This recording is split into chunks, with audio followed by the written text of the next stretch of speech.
Hey everyone, so today's day 11, book 11. I'm going to be reading to you guys a classic. It's called Corduroy by Don Freeman. If you guys don't know the story, you will today.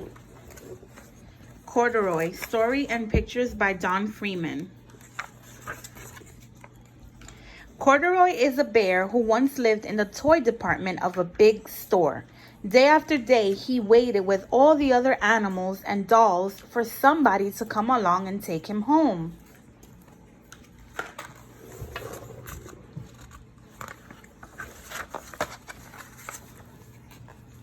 The store was always filled with shoppers buying all sorts of things, but no one ever seemed to want a small bear in green overalls.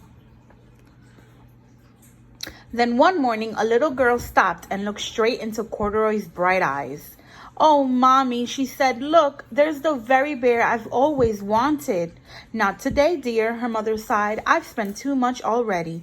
Besides, he doesn't look new. He's lost a button to one of his shoulder straps." Corduroy watched them sadly as they walked away. "I didn't know I'd lost a button," he said to himself. "Tonight I'll go and see if I can find it." Late that evening, when all the shoppers had gone and the doors were shut and locked, Corduroy climbed carefully down from his shelf and began searching everywhere on the floor for his lost button. Suddenly, he felt the floor moving under him. Quite by accident, he had stepped onto an escalator, and up he went. Could this be a mountain, he wondered? I think I've always wanted to climb a mountain.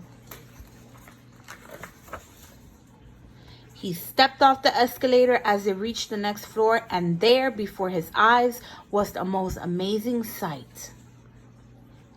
Tables and chairs and lamps and sofas and rows of beds. "This must be a palace," Corduroy gasped. "I guess I've always wanted to live in a palace." He wandered around admiring the furniture. "This must be a bed," he said. "I've always wanted to sleep in a bed." And up he crawled onto a large, thick mattress. All at once he saw something small and round. "Why, here's my button," he cried, and he tried to pick it up. But like all the other buttons on the mattress, it was tied down tight. He yanked and pulled with both paws until pop, off came the button, and off the mattress Corduroy toppled. Bang into a tall floor lamp. Over it fell with a crash. Corduroy didn't know it, but there was someone else awake in the store. The night watchman was going his rounds on the floor above. When he heard the crash, he came dashing down the escalator. "Now who in the world did that?" he exclaimed. "Somebody must be hiding around here." He flashed his light under and over sofas and beds until he came to the biggest bed of all, and there he saw two fuzzy brown ears sticking up from under the cover. "Hello," he said. "How did you get upstairs?" The watchman tucked Corduroy under his arm and carried him down the escalator and sat him on the shelf in the toy department with the other animals and dolls.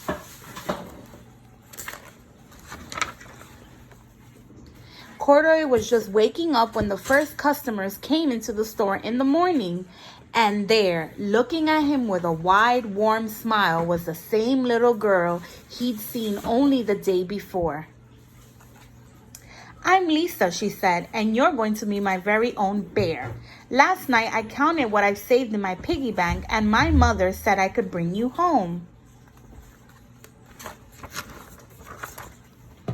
"Shall I put him in a box for you?" the saleslady asked. "Oh, no, thank you," Lisa answered, and she carried Corduroy home in her arms. She ran all the way up 4 flights of stairs into her family's apartment and straight to her own room. Corduroy blinked.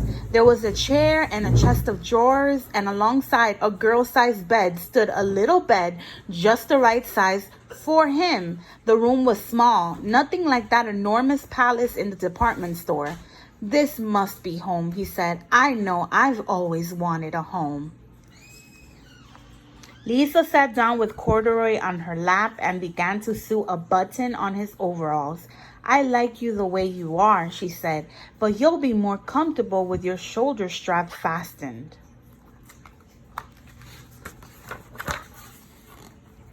You must be a friend, said Corduroy. I've always wanted a friend. Me too, said Lisa, and gave him a big hug. The end.